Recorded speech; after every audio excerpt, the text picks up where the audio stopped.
So I am super excited to be here today, turning the camera on Maria, who many of us call Ria, and talking to her a little bit about her process as a writer and now owning a publishing house, and inviting her to answer the questions that she's been inviting us to look at and reflect on in her videos with us. So welcome, Maria. It's lovely to see you and share this time with you. Thank you. I'm really excited too. Thank you so much for offering to do this in the first place and for doing it. So yeah, of course, it's an absolute privilege. So why don't you start by telling us all a little bit about yourself and what it is that you do? So I'm going to keep it mostly in the context of writing, because otherwise it's a long story. But I was a leadership coach. I still am a leadership coach and a coach supervisor. But I also help people now with writing their books and publishing their books, which is a complete surprise to me, as you know already. So I published my first book that was published in 2014. That was Coaching Presence. And I still help people with coaching. And a lot of what I do, even the work that I do, helping people with writing their books, it's all founded in that, the whole coaching side of me. I find that the skills that I learned as a coach just really help me in being able to help people no matter what I'm helping them with, whether it's editing, whether it's helping them to write their book, get started with their book, publish their book. So yeah, I think that's enough for now. I really relate to that because, I think whenever we're in a support role in the world, and all of us can be in a support role, whether we're kind of traditional coaches or not, it kind of applies to what it is we're doing. Like I find myself coaching even as I'm teaching writing classes. So I really understand that. And it makes me wonder if many people who work with you even realize your history, because you've been a coach for decades and you teach coaches and you've traveled all over the world with your husband, right? Going to Africa and setting up leadership programs. And I think a lot of people don't realize that about you. Do you want to just touch on that for a second? Oh, yeah, I could do. I suppose I just take it all so much for granted. I don't even think about it really. But yes, I mean, I suppose when I think about it, I've helped thousands of people, leaders, coaches. I've helped people really, especially in the last probably eight years or so, really help them to go beyond intellectual knowledge, theories, models, all of that kind of thing, to find something so much deeper within them. And so I'm always pointing people back to this wisdom that they have within them. And it doesn't matter whether it's coaching, whether it's leadership development or strategic development or interpersonal relationships or handling conflict, or whether it's editing or writing your book or publishing your book or getting through the barriers of publishing, writing. I'm always pointing to the same thing, that we've all got this wisdom within us that will guide us no matter what it is that we're doing. So I think, that's what I'm always doing. And I think that's the thing that really makes the difference. Yeah, I think that makes a huge difference. And I think it would be helpful for people to know that about you, because a lot of people don't know that. So it's not like you just started a publishing house and in the last 2 years and this is your new career. It's the decades of a career that you have behind you already that is also part of what you're offering. So let's talk about writing, shall we? All right. Okay. Yes. So how did you get started as a writer? Very reluctantly. So I remember when I was about age 16, 17, I used to write a diary, and then my dad found it.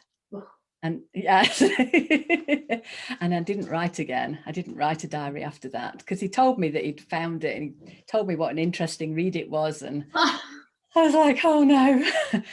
Hopefully he didn't understand my code that I'd used in the book, in the diary. But so I didn't start writing again until I started my postgraduate coaching qualification.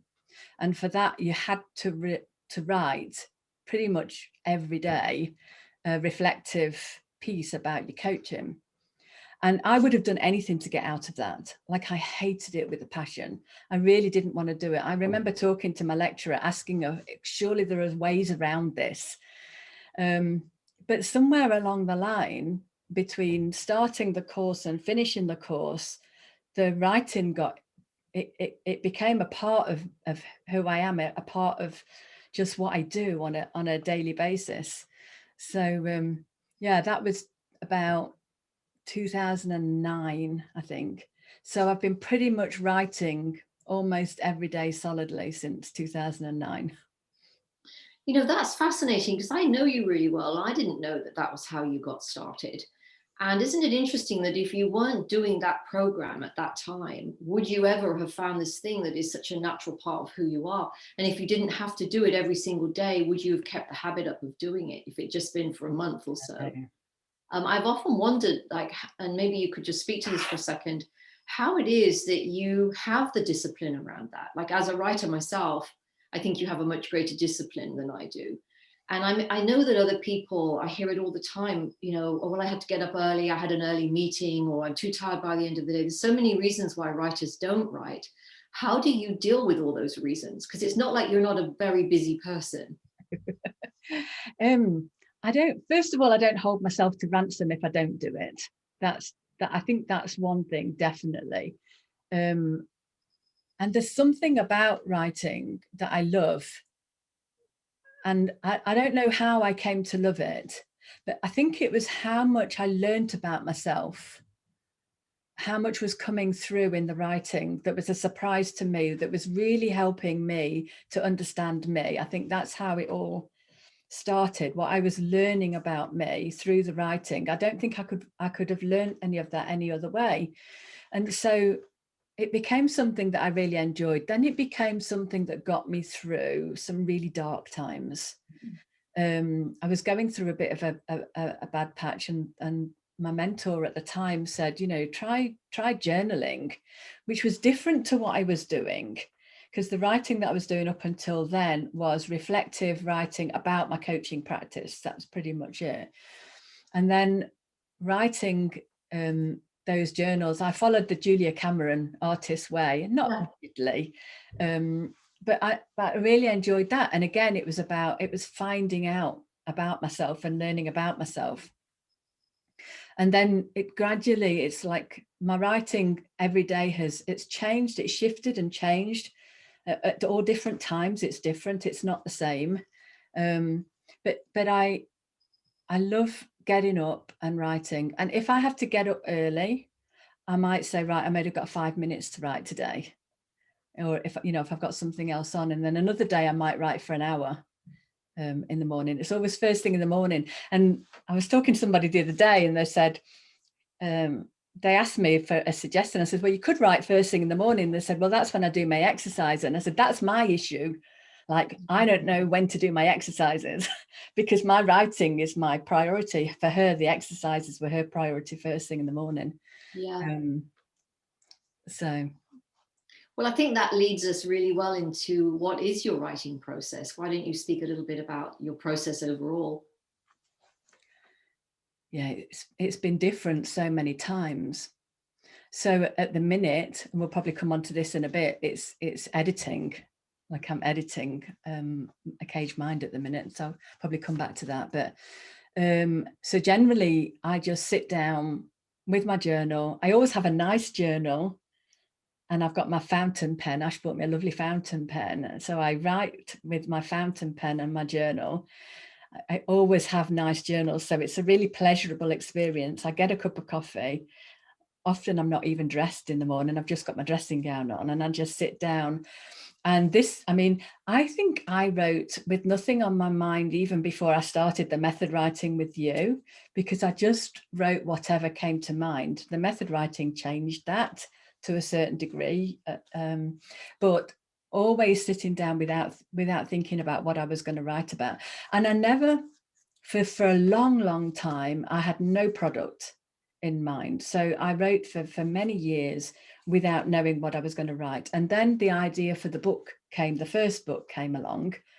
And then my writing process changed completely. While I was writing that book, some days I was writing for 14 hours. I know. I don't know how I did it. I really don't know how I did it. But I would get up in the morning and I would just write and write and write and write. And I'd take the odd break and then I'd come back and write and write. This was when you were working on coaching presence. Presence. Yeah. Wow. But mostly it's you know, half an hour to maybe an hour in the mornings. Most mornings, not always. Don't beat myself if I don't do it. And do you do any, okay, so that's going to come, you know, we're going to get onto the question then about your editing process, but let me just ask first a little question that fits, I think, between the two, which is, what do you do with all that you're writing? Like, does it become anything? Most of it becomes nothing. Like when Ash and I first moved back together into this house, because we lived down south for a while, I'd got hundreds of journals from all of that time, like all this dark stuff, and they just went to the incinerator. I just decided that, like, all of that, I don't need to read it again. I do not want anybody else reading it after I'm gone, because some of the stuff that I was writing was so, like, you know, I was going through some really horrid stuff and I wouldn't want anybody to be reading that. So that all went. And most of the stuff that I write on a daily basis goes nowhere. And occasionally I look at it and think, oh, this is an article, maybe. And sometimes I think, oh, this might be for my book. You see, what's really interesting about that, and I hope people pay attention to this, because what you're saying, I think, is incredibly valuable. It's that you're not writing for product. You're just writing for, I don't know, the joy of writing, the joy of experiencing yourself and falling in love with yourself. I've said this often on, you know, we fall in love with ourselves. And I think a lot of people could benefit from what you're sharing here, which is, you know, that the writing process is 99% of the time enough on its own. Right? It's the process, it's the showing up, it's the, oh, look, there I am on the page. It's the developing our relationship with ourselves on the page. And so many people frighten themselves when they've done, you know, a few writing classes or haven't even done a writing class, that, okay, well, now I've been writing for a while, what am I going to do with all my work? Yeah. So does that ever come up for you, that thought? Not really, because it's often almost obvious at the time when I finish writing that it's a piece to do something with. And most of the time, sometimes I think, oh, maybe I could do something with this. I mean, one thing I do is I religiously type everything up. Okay, so then let's talk about your editing process then, because I think that will tie into this a little bit, won't it? Yeah. So I would personally love to hear a little bit more about your editing process. I am getting more ruthless. Good job. Killing those darlings, right? Yeah. So I write in my journal, handwrite, and sometimes I do it the same day, and sometimes it might be a couple of days later, but then I will type it up into Scrivener. I put everything into Scrivener now. And if I think it's for the book, it'll go into my book projects folder. And if it's not, it goes into my miscellaneous folder. Or if it's something I write for class, it goes into my Jules folder. So it might get put in different places depending on the piece. But what will happen between handwriting and typing it up, it'll have a bit of an edit. Like, so for example, the very first paragraph, at least, usually I don't even bother typing that up, because it's not very often there's anything of, I know I'm never going to use what's in that first paragraph ever, because that's just me settling into, I mean, sometimes those first lines might be bar black sheep, like, but mostly it's, I'm sitting on the sofa in my dressing gown with a cup of coffee, and so most of that will just goes. And then as I'm typing it up, I'll see things that I know I want to change immediately. So if I've repeated something, or if I've not repeated something enough, or if like I included adverbs, I'll change those as I'm going along. So and some of it I'll cut out even before I type it up. So I guess it has a first stage edit. Yeah. Then if I'm going to do something with it, then I will have a bit more of a bigger cut. Like I'll look at it and I'll try and leave a gap. Like when I was doing the daily yarns, I had to do this on a daily basis. But now generally I'll try and leave a gap between having written it and editing it. So if I tell you about the daily yarns, they would start off at about 2 A4 pages long. So probably about 1,000 words. And because of what I was doing with them, posting them on social media, I had to get from 1,000 words to 300 words. So there was a really ruthless editing going on that. So like really, you know, finding what's the core in that. I suppose that's when I've been at my most ruthless in terms of doing that, because I knew that I was publishing it straight away, very, very quickly. But generally it's, I'll try and leave a bit of space and then look at it and see, you know, just that there's some common things, you know, like the repetition, like are the sentences in the right places? Sometimes it needs shifting up and moving down. Is the language strong enough? Is it, if it's going out as an article, is it giving the message that I want to give? And then what I'll do is I'll ask some very kind friends to have a look at it and ask for some feedback in terms of, is it doing what I want it to do before it gets published out there? And so with A Caged Mind, which is what I'm working on at the minute, that's already had a number of edits. So it had that initial edit and had another look at it. Then you and I worked together. You gave me loads and loads of great feedback. That was a massive learning curve for me. Really appreciated that. And I thought that book was done pretty much 18 months ago. And now I'm looking at it again and I am cutting out so much. Like because it's nearly 18 months since I wrote all of that now.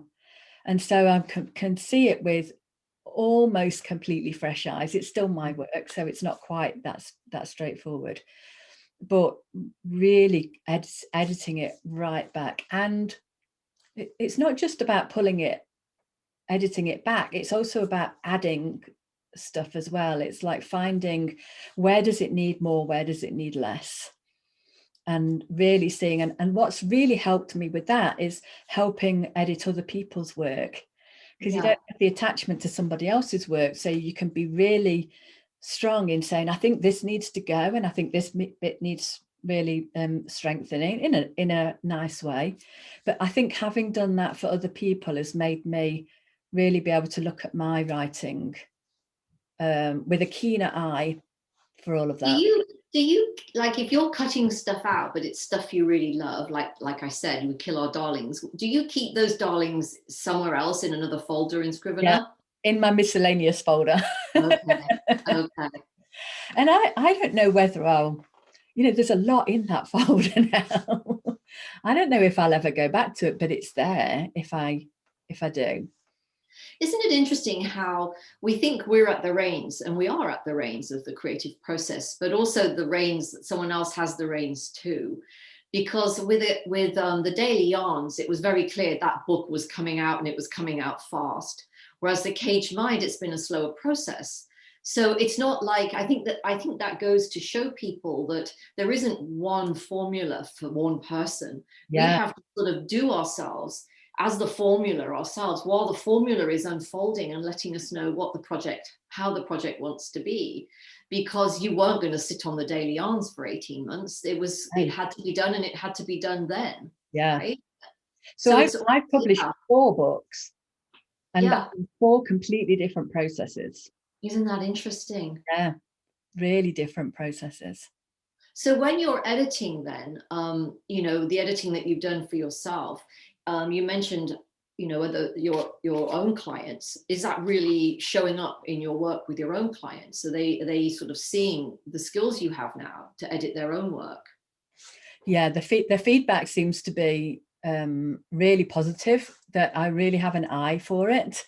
And also people saying, I mean, what was fascinating just recently is I edited a piece for a person, and I'd seen something entirely different in the piece to what he thought the piece was. It was really fascinating. I'm not going to say much about that because it would be kind of a bit of a breach of a confidentiality. Yeah. But that was really fascinating. And he was like, oh my God. But because I'd seen it in the writing, it really made him see what was coming through in his writing that he hadn't seen already. Yeah, I think that's amazing when that happens. So, so it's all sounding like, you know, you're in the flow, you're doing what you're doing, you're trusting wisdom, there's books flying out this way and that. There've got to be some gremlins. So let's talk a little bit about, you know, because otherwise, you know, the majority of people are really managed mostly by their gremlins. As creatives, that's why people are not more creative in the world, because they have all these fears and worries and concerns, and judgments and comparisons. So what are your gremlins and how do you work with those? So who am I to be putting this out in the world? You know, when Coaching Presence went out, oh my God. Like when I first gave it to people for feedback, and it's always the same with me. When I first give the pieces out for feedback, even before I've read the feedback, I'm in a tailspin. Like, you know, thinking I might as well just throw it all out now. Because it's going to be so crap. Like the feedback's just going to tell me what am I even thinking of being even thinking that I could write something or publish something. You know, the Coaching Presence, like there are so many much more brilliant coaches than me. Who am I to put this out in the world? And also it's like with the publishing company, it's like, who am I to be doing this? And also there's that part of it, like, and this is a bit scary actually, a bit of a responsibility for, you know, for helping people as well. That's a bit scary too, actually. But I've actually never ever been one to pay too much attention to all of that. I don't know, there's a different voice somewhere that just keeps pushing me to just do it, you know, regardless of, you know, what I think I should be doing. You know, when I was posting the daily yarns, it was like the gremlins were going, you know, why are you doing this, Maria? You need to be getting some more work in the door, because work had just fallen off a cliff. But there's just, I can't even say that I'm listening to wisdom or paying attention to wisdom, because I have no clue whether it really is that or not. But there's just something that, I don't know, it just keeps pushing me. Well, and that's interesting because a lot of people have that, but they can't actually, I think a lot of people sense there's something else inside, like an invitation or something but they don't manage to make the space inside themselves to translate that out into the world. It's like, do you have a spiritual practice, a meditation practice? Are you a runner? Like, what do you do to quieten yourself enough so that you can just go ahead and you don't have this kind of university band of noise, of negativity and limitation in your brain that stops you? Because that is why people don't create more. So how do you know, you're saying that you have this, who are you to do this, Maria? You know, who are you? How dare you consider that you could do this? That's a big noise. Yeah. So how do you negotiate around that or through that? Or when you say you just don't pay attention, how can you not pay attention to that? I'm reminded of a personality profile that I had done many years ago. And it was part of going for an interview for this very quite a high profile job. And the guy was asking me all these questions about what showed up in my profile. And I was going, oh yeah, that's true. Oh yeah, that's true. Oh yeah, that's true. And at the end of it, he said, so your profile also says that you're very defiant. And oh shit, yeah, that's true too. That's true too. And it's almost like that defiance somehow also applies to the stuff that's going on in my head. Even like, that I came across the principles a few years ago, and that really did make a huge difference to me in terms of having a better understanding of how life works and having a better, easier relationship with the stuff that's going on in my head. So it's like I do have this stuff going on in my head, but it's not such a big deal anymore. But even before I knew the principles, I had all of that stuff going on in my head. It was very, very loud and very, very noisy. But there's a part of me that just pushed through regardless. And I can't really say that I did anything. I just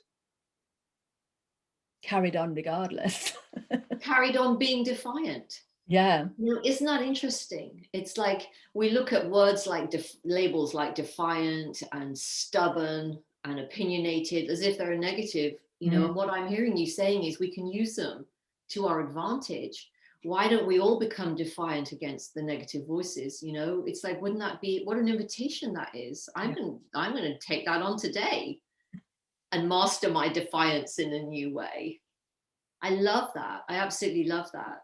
So, so that's probably part of how you were able to publish your books then. Can you speak a little bit about how you published your books? Because they've all been published in a slightly different way. Yeah, different as well, again. Yeah. So the first one was a traditional publishing house. And I think that was Coaching Presence, right? Coaching Presence. So that was published by Kogan Page. And I knew I'd got this book idea, and they were doing an authors event down in London. And I said to Ash, I'm going to go to this authors event. Will you come with me? So he came with me. And I said, the commissioning editor was one of the speakers. And I said to Ash, I'm going to speak to her.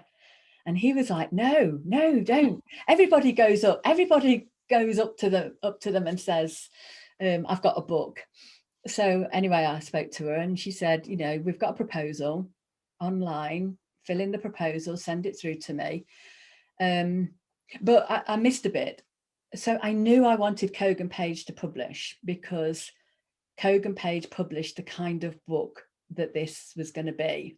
So I'd done my research. So I think that's the first thing. So I'd done my research. I knew that they were the publisher that I wanted to go with. So when I saw the proposal, I worked long and hard on completing that proposal. It was 9 A4 pages long. There was a lot of work went into that, and a lot of information went into that, including an overall profile of the book. Not that I really knew much about it at the time, because I hadn't written it, but I kind of knew what the book was going to be roughly. And I submitted that, and I got a phone call, and they said yes. And this was January 2013, and she said to me, when do you think you'll write it by? I have no idea. So I said, by the summer. And so they sent that same year? Yes. I think it's like to have it finished by the summer. So she said, okay, so the contract came through with the deadline of the 2nd of July. And I thought, all right, I better get on with it then. Wow. And so, by the time 3 weeks before the deadline came up, I knew that my process meant that I wouldn't be ready by the deadline, but I knew I'd be finished 2 weeks later. So I phoned them and I said, I'm really sorry, but can I extend the deadline by 2 weeks? And the person who I spoke to said, I'm surprised that you're even that close. So nobody told me. Nobody told me it would take longer. So that was a traditional publishing house. I submitted the manuscript. They sent it back to me, say, take 10,000 words out of it. Took out all the filler words. That's all I did. Sent it back. They formatted it. They did everything. And then the following March, it got published. So that was that one. So when I knew the Daily Yarns was going to be a book, because I didn't realize it was going to be a book until halfway through writing it, I thought, all right, okay. So the deal with Kogan Page is that they get first dibs on any further books. I knew they wouldn't be interested in it because it's not their kind of book. Contacted them. Yeah, they said, no, we're not interested in it. And something said self-publish, just through KDP, Amazon. So I did that. I had a go. I made mistakes. I did some research. I had another go. I made mistakes. I did some research. I made a lot of mistakes going through the process of publishing that. Learned a hell of a lot.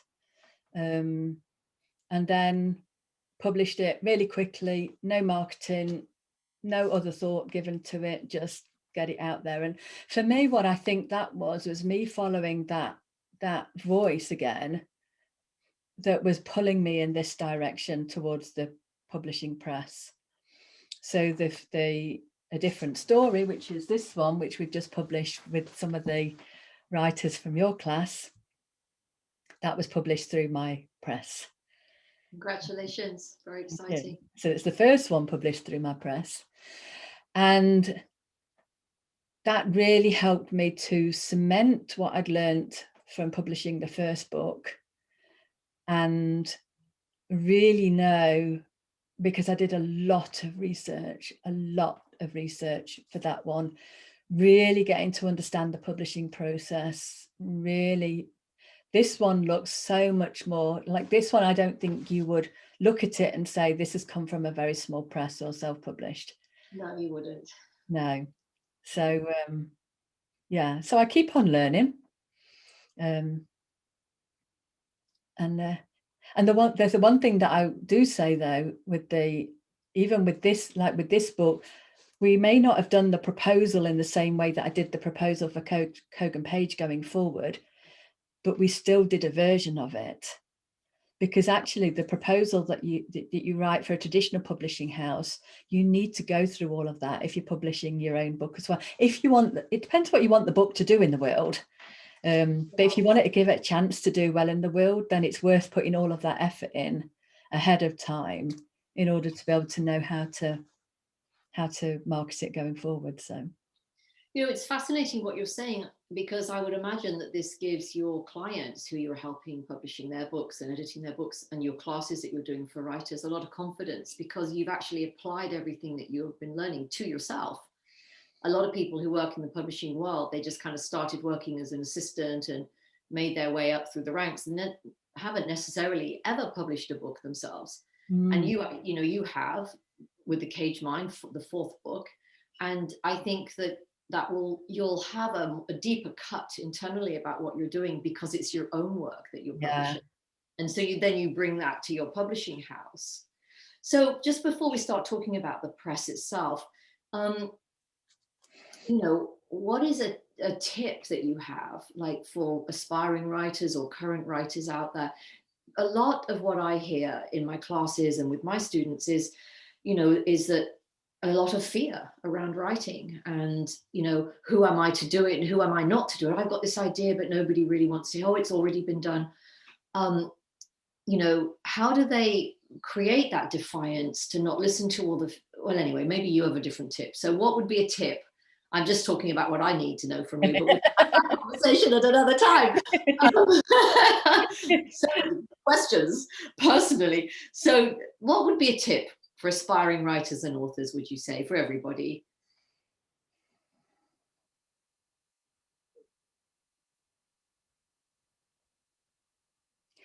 I think for me, it's listen to the smaller voice.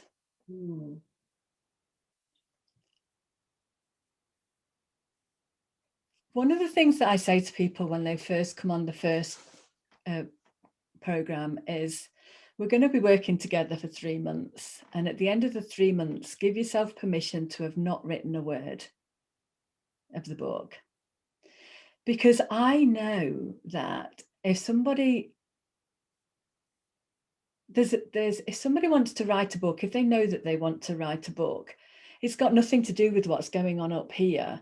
It's a smaller voice that is pushing them towards doing it. And so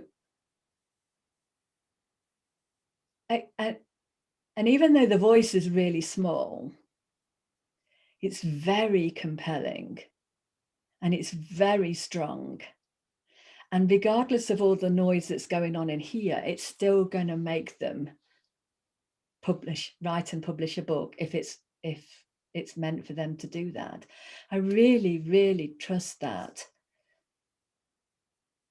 So for people listening, am I right? Let me just reflect back what I'm hearing, that you're saying there's nothing really practically to do, but if you listen to that voice, if you sort of shine the light on it a little bit more of your awareness, it will organically kind of help you on the process. Is that what you're saying? Because, you know, in the doing orientation of the human being, there's a lot of pushing, there's a lot of forcing, there's, you know, pros and cons lists, and we're trying to sort of get ourselves somewhere up here.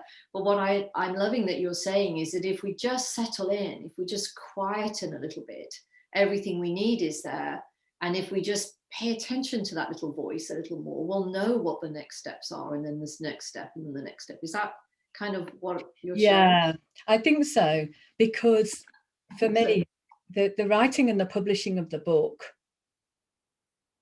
we kind of think, I think you alluded to it earlier, we kind of think that we've got some control over it, but really the only control is following that voice.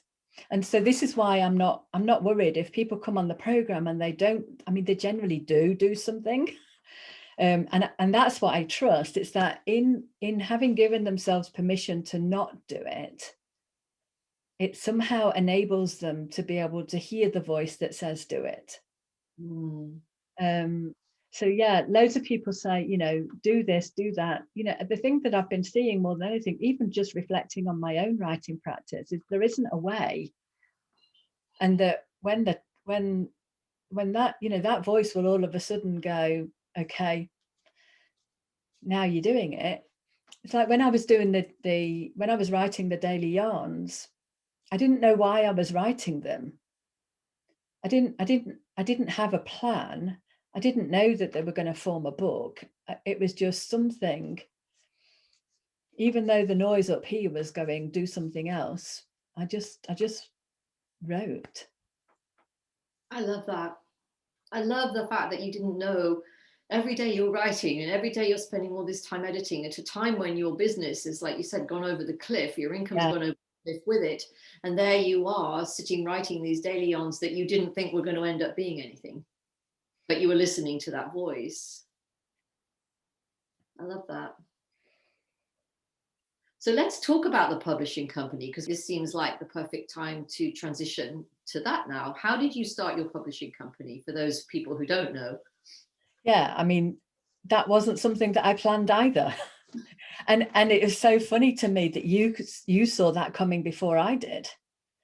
And it's also interesting when I look back, you know, when we talk about looking back at the breadcrumbs, you know, the breadcrumbs started a long time ago. Even like the editing, I was talking to a group the other day, and I remembered that when I was a leader, I had a big team. Like my team was 65 people, and part of what I wanted them to do was, if we had complaint letters in, that they would deal with the complaint letters and they would respond to the complaint letters. And there was a point when they would always bring them to me before they would go out, because obviously with complaints you need to make sure that they what's going out is absolutely right, so it doesn't exacerbate the complaint even more. And I remember at some point thinking, oh no, what I need to do is help them to make sure that the content is right, but it's their voice, not my voice. So what was happening was, to start off with, is I would say, oh no, you need to say this, this, and this, and this, which was the way that I would say it.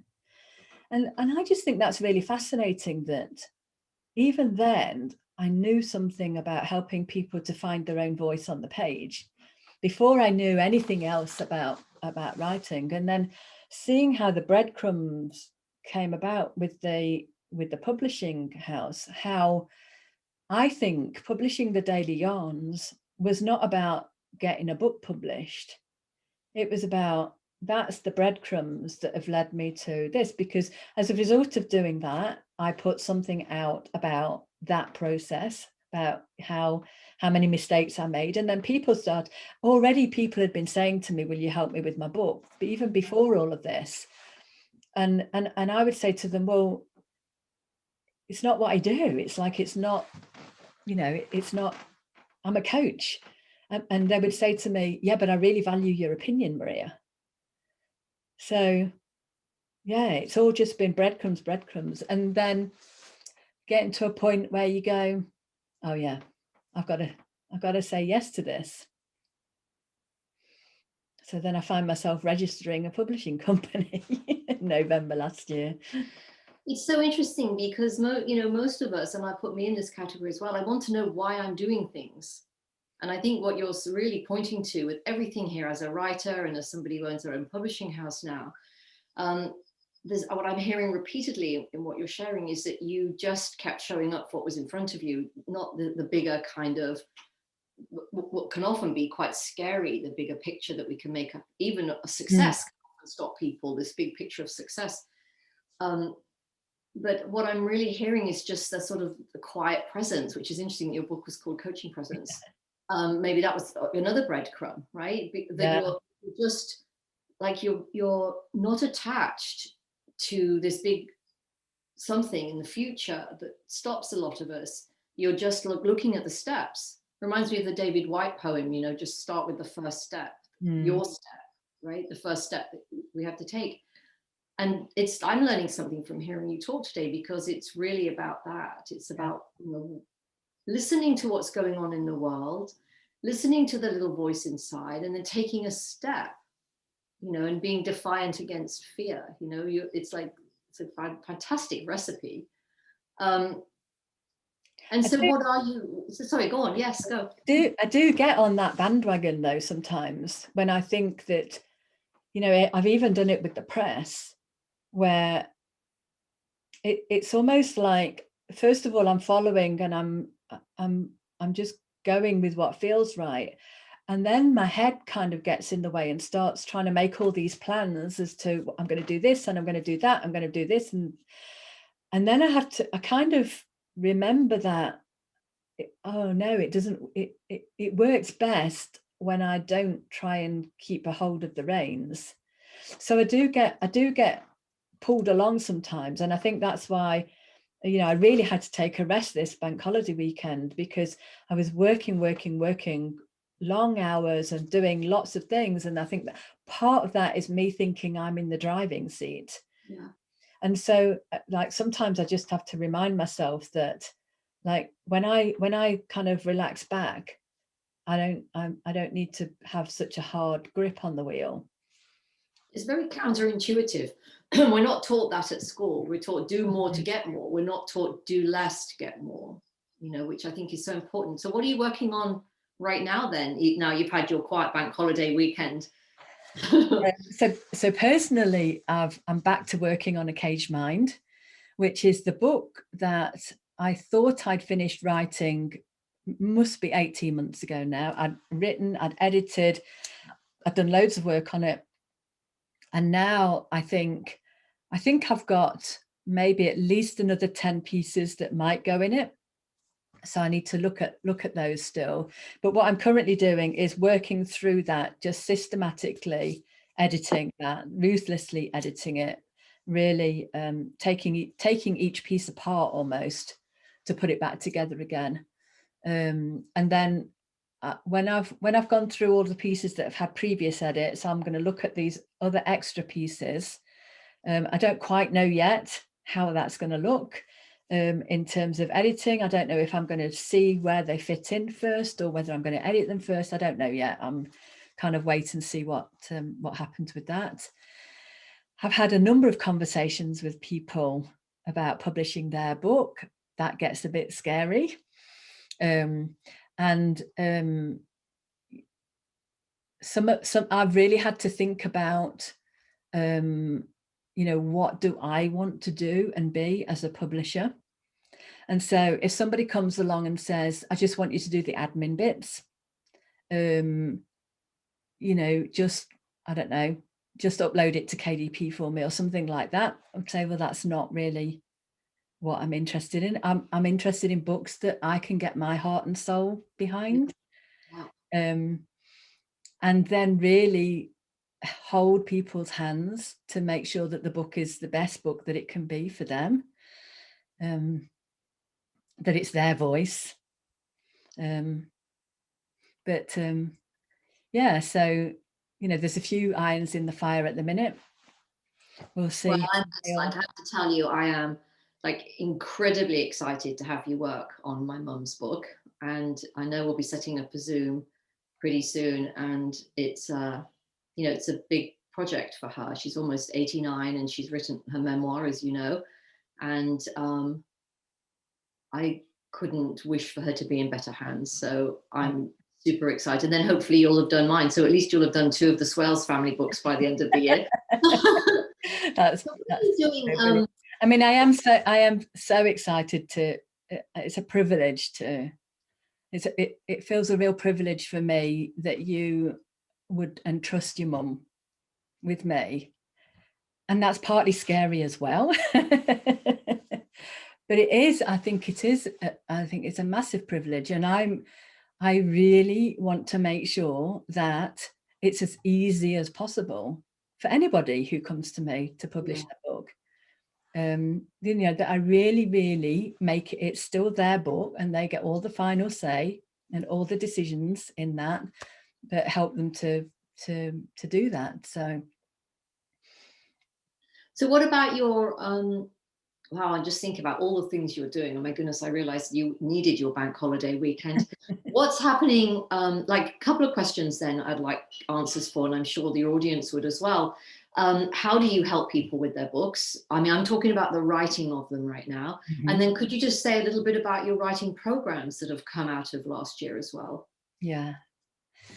So helping people with writing their books it's partly editing, and partly helping them to see.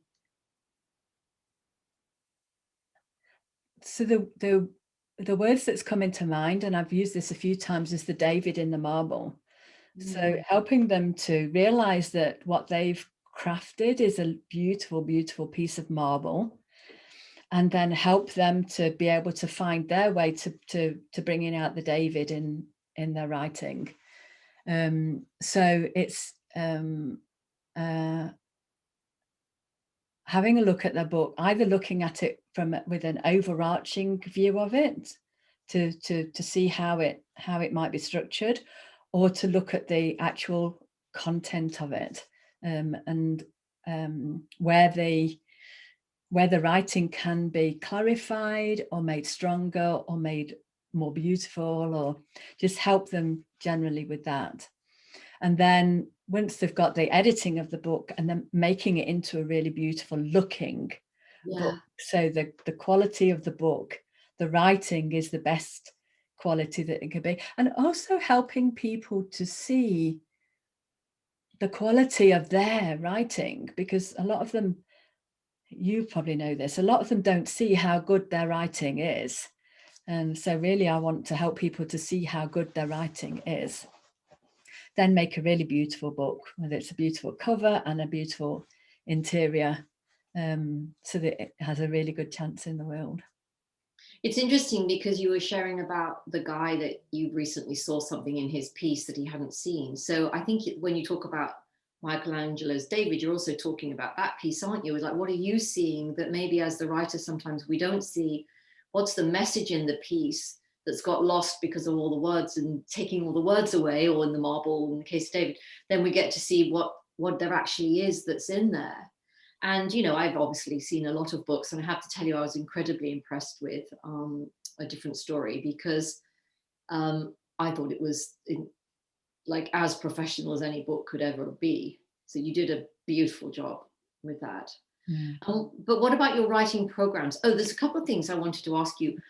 I want you to speak for a second about your writing programs that you offer people who have an idea about a book but don't quite know how to get it into the world.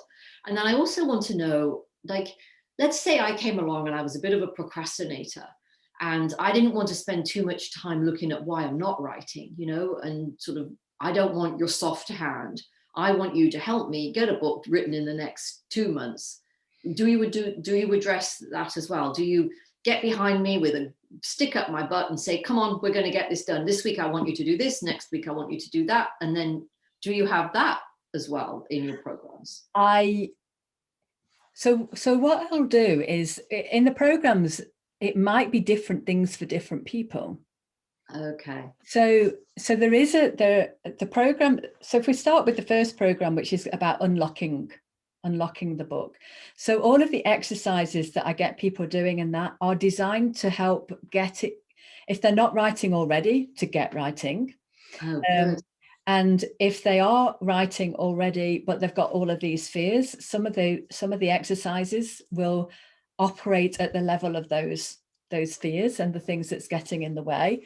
And if somebody says to me, you know, I really want you to hold me to account, I will hold them to account.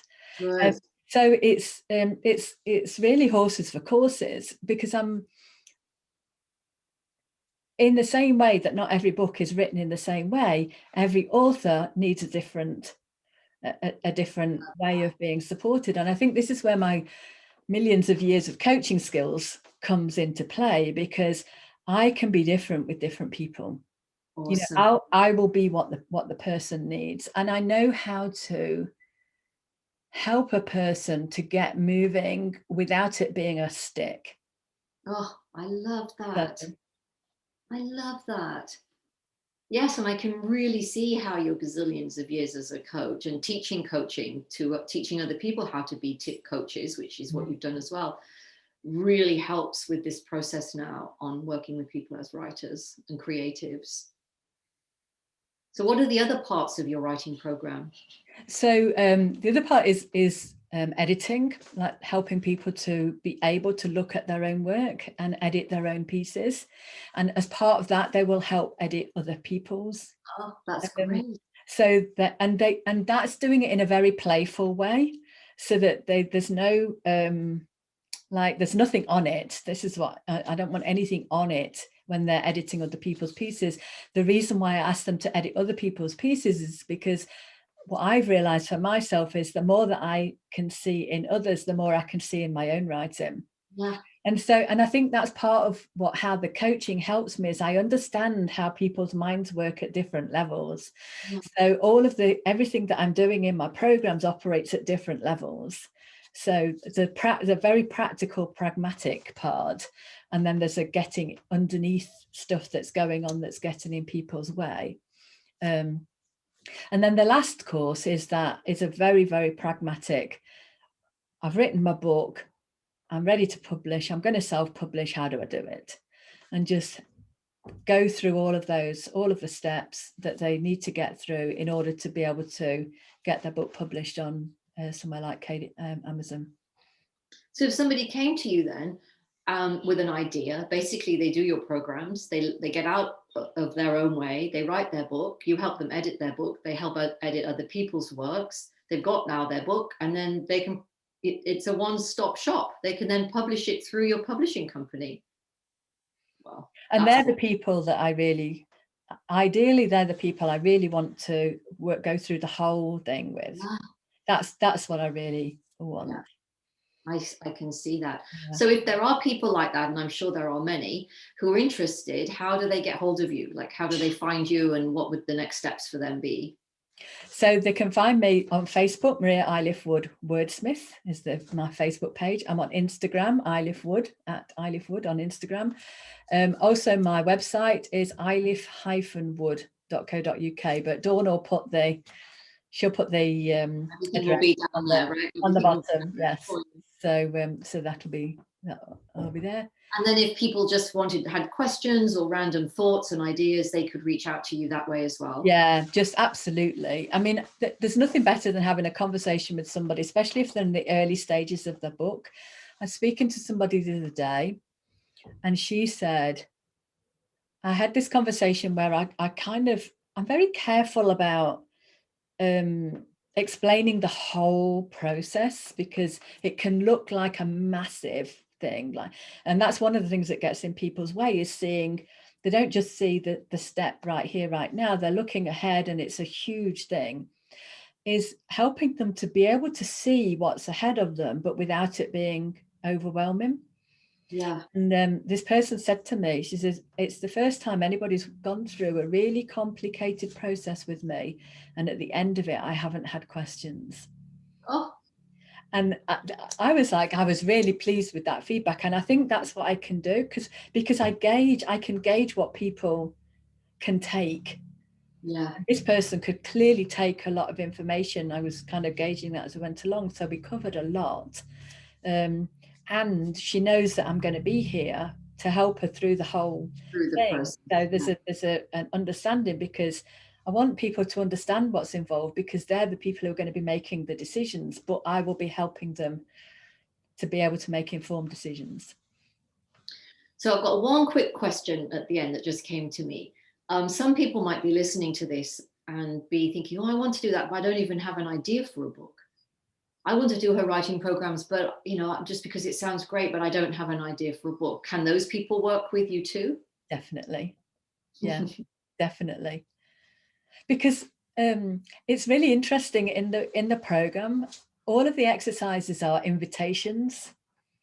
And what I find really fascinating is that people put their own spin on the invitations, and they do what they need.